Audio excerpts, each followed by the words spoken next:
नमस्कार, मैं अमरमणि मिश्रा। आप लोग देख रहे हैं रिपब्लिक न्यूज़ टीवी। अभी हम तपस्वी छावनी में हैं।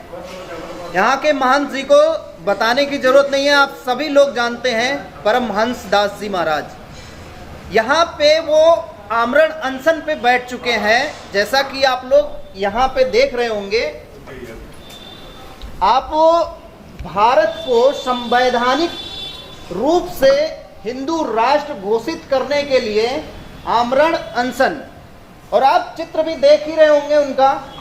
आपको बताना चाहेंगे ये इतनी बड़ी चीज वो किस हैसियत पे और क्या चीज सोच के इतना बड़ा डिसीजन ले लिए और अपने खुद के जीवन के बारे में भी नहीं सोचे।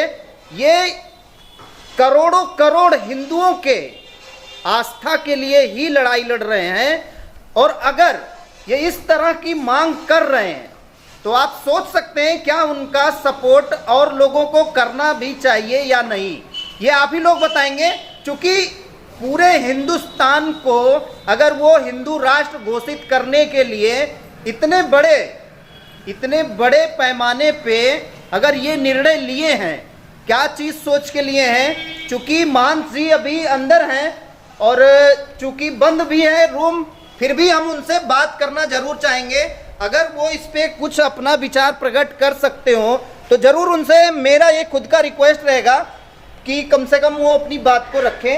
यहाँ पे आप लोग भी बैठे हुए हैं, गुरुजी के सपोर्ट में ही हैं आप? हाँ, मैं महंत एकनाथ महाराष्ट्र से आया हूँ। ओजस्वी भारत फाउंडेशन पूरा हमारा गुरुजी के साथ है, और छत्रपति शिवाजी महाराज के जो संकल्प था हिंदवी स्वराज्य यानी हिंदू राष्ट्र, हम गुरुजी के सपोर्ट में है और बहुत लोग तादाद में यहाँ पहुँच चुके हैं। जैसा कि हमने देखा पोस्टर में भी कि 7 तारीख से महाराज जी बैठे हुए हैं, आप 7 को ही आ गए थे?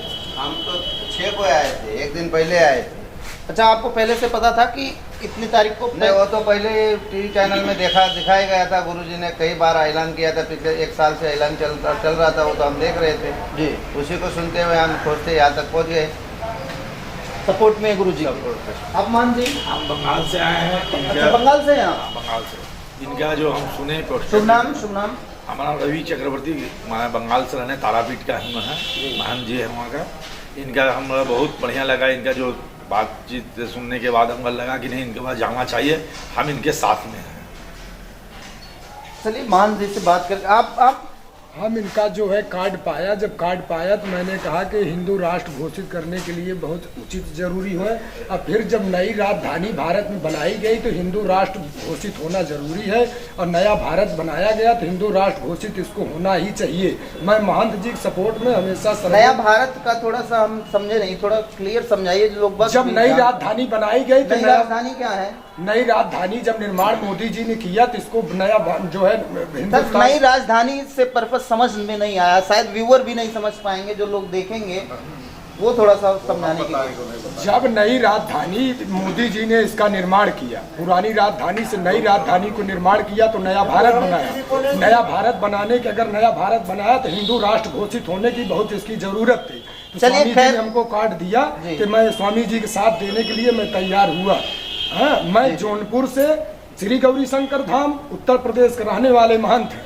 हाँ, मैं इनका सपोर्ट देते हुए और हिंदू राष्ट्र घोषित होना बहुत जरूरी है, मैं महंत जी को सपोर्ट कर रहा हूँ। चलिए महंत जी, आपसे रिक्वेस्ट है थोड़ा सा कुछ आप बताएं और प्रकाश डालें थोड़ा सा। और चूंकि भाई कैमरे में आए गुरुजी, और माइक भी मेरा नहीं जा पाएगा उधर, थोड़ा दूर पड़ जा रहा है, लग जाएगा। ये कैसे आपके पास? मैं तो आ सकता हूँ कि आ भी नहीं सकता। दरअसल में प्रशासन जो है हमें, चूंकि आवाज भी शायद पूरी तरीके से कैच ना हो पाए। हो जाए। मैं आ रहा हूँ जी। मैं ही आ जाता हूँ। जी आता हूँ। वैसे प्रशासन ने बाहर निकलने से मुझे प्रतिबंध लगाया है। प्रतिबंध लगा दिया है प्रशासन ने गुरु जी को बाहर निकलने से, महंत जी को। अब चूंकि क्या मजबूरी है प्रशासन की भी कि एक महात्मा को अगर इस तरीके से कैद कर रहे हैं तो प्रशासन की क्या मजबूरी है, शायद प्रशासन ही बताएं। लेकिन धन्यवाद महाराज जी, बहुत बहुत धन्यवाद आपका, जो आप कम से कम वहां से आए। तो जैसा कि आपने बोल भी दिया कि प्रशासन ने आपको रोक रखा है। दरअसल में प्रशासन जो है ये कहीं न कहीं से संवैधानिक मर्यादा का उल्लंघन भी है, नागरिक अधिकारों का।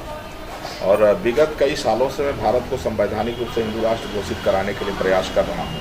एक बार मैंने 16 दिन तक अनशन किया था, तब मुझसे कहा गया कि अभी कोई हिंदू राष्ट्र के बारे में जानते ही नहीं है, इसको प्रचार करिए। फिर हमने जल समाधि की घोषणा किया तो कहे कि अभी राज्यसभा में बहुमत नहीं है, थोड़ा समय दीजिए। फिर हमने समय दिया, फिर हम उसी समय घोषणा किए थे कि हम अगर नहीं हुआ तो 7 नवंबर से फिर आमरण अनशन करेंगे। तो 7 नवंबर से 7 मांगों को लेकर के प्रातः 4 बजे से अन्न जल का परित्याग करके मेरा आमरण अनशन शुरू है। हालांकि मुझे अनशन करने का हमने जो जगह सुनिश्चित किया था वो हमारा स्थान के सामने था, अशोक पेड़ के नीचे जी। लेकिन यहाँ के आला अधिकारियों ने जो है तो हमें बाहर निकलने नहीं दिया। तो हमने कहा ठीक है, हम अपने मतलब आपकी बातों को दबाने की कोशिश की जा रही है। कोशिश नहीं, मतलब ये है कि हद पार कर दिए, कोशिश नहीं हद पार कर दिए। और ये नागरिक अधिकारों का हनन है। लेकिन इसमें प्रदेश सरकार और केंद्र सरकार का हाथ नहीं है। यहाँ जो प्रशासन है, जिला प्रशासन है, जैसे कमिश्नर हो गए, आईजी हो गए, तो इन लोगों को जैसे लगा कि जैसे दीपोत्सव है और ये है, तो उनको लगा कि अगर गुरुजी बाहर बैठेंगे तो थोड़ा सा फिर 2 जगह लोग डाइवर्ट होंगे। तो जो भी है, लेकिन कहीं न कहीं से गलत ही किए हैं। महाराज जी, थोड़ा तीखा तो लगेगा, लेकिन जैसे बाहर से जो आवाजें आती हैं तो कहीं ना कहीं मीडिया का भी ये कर्तव्य आप तक पहुंचाना, अगर आप तक ना पहुंच रहा हो। लोग बाग ये कह रहे हैं आप ही के अयोध्या में ही कि महाराज जी केवल ये ट्रेंडिंग है ये महाराज जी का कि हम प्रकाश में आए, मीडिया में आए, फलाना ढिकाना, इसलिए ऐसा कार्य कर रहे हैं। क्योंकि ये संभव अभी नहीं है, फिर भी महाराज जी इस तरीके से काम कर रहे हैं। एक चीज आपको बताएं जी, राम मंदिर का जो 500 साल तक चला उसका आंदोलन, भाजपा ने कहा कि पहले अडवाणी जी रथ यात्रा निकाले थे, आपको पता ही होगा जी। गोलियां भी चली थी, कितने लोग अपने बलिदान भी हुए। और भाजपा ने कहा था रामलला हम आएंगे, मंदिर वहीं बनाएंगे। जब सेंट्रल में स्टेट में दोनों जगह बीजेपी आ गई तो बीजेपी को अब यह संकट पड़ा कि हमने पूछा अमित शाह जी से, हमने कहा कि भाई अब तो दोनों जगह फुल मेजोरिटी में है, अब मंदिर कब बनेगा? तो कहे गुरुजी मामला न्यायपालिका में है, अब हम इसके लिए 24 के बाद इसको चर्चा शुरू करेंगे। तो हमने सोचा, हमने कहा कि अगर नहीं आए फिर तो क्या होगा। अच्छा, फिर इसके बाद हमने जो है संघ वालों से भी, बजरंग दल वालों से कहा, तो बोले दूसरे की सरकार में तो हम आंदोलन करते रहे, लेकिन अब अपनी सरकार है, अब इसके विरोध में क्या आंदोलन करें। पूरा मामला जब राम मंदिर की चर्चा खत्म हो गई, ठंडे बस्ते में चला गया, तो उस समय फिर हमने सरकार बनने के बाद की बात आप बता रहे हैं। सब बहुत बड़ी चीज आप बता रहे हैं। हाँ, तो 18 में 1 अक्टूबर से हमने आमरण अनशन किया था। 12 अक्टूबर को यही योगी जी जूस पिला के तोड़वाए थे। इसके बाद कुंभ में हमने 19 दिन तक बिना अन्न जल का हमने अनशन किया, शंकराचार्य तोड़वाए थे, फिर मैंने चिता लगा। मैंने उस समय इसको इंटरनेशनल पटल पर चर्चा में ले आने के लिए और इसको झकझोरने के लिए वो जगत गुरु परमहंस आचार्य हमने रिस्क लिया।